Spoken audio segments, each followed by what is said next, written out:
আজ ১০ জানুয়ারি ২০২৬ শনিবার বিএনপির নবনিযুক্ত চেয়ারম্যান তারেক রহমানের বেশ কিছু গুরুত্বপূর্ণ কর্মসূচি রয়েছে। সর্বশেষ খবর অনুযায়ী তার আজকের সম্ভাব্য সময়সূচি। আজকের কর্মসূচি ১০ জানুয়ারি ২০২৬ বেলা ১১টা তারেক রহমান বনানীর হোটেল শেরাটনে দেশের শীর্ষস্থানীয় গণমাধ্যম সম্পাদকদের সঙ্গে এক শুভেচ্ছা বিনিময় সভায় অংশ নেবেন।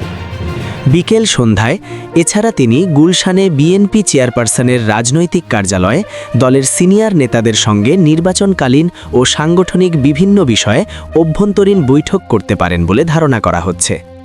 গুরুত্বপূর্ণ আপডেট: উত্তরাঞ্চল সফর স্থগিত।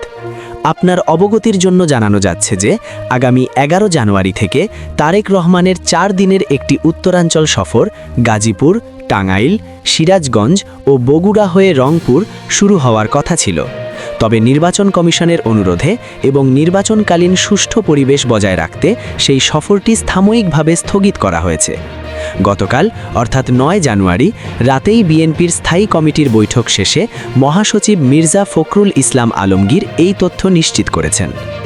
অন্যান্য তথ্য: গতকাল রাতেই তারেক রহমান আনুষ্ঠানিকভাবে বিএনপির চেয়ারম্যান হিসেবে দায়িত্ব গ্রহণ করেছেন।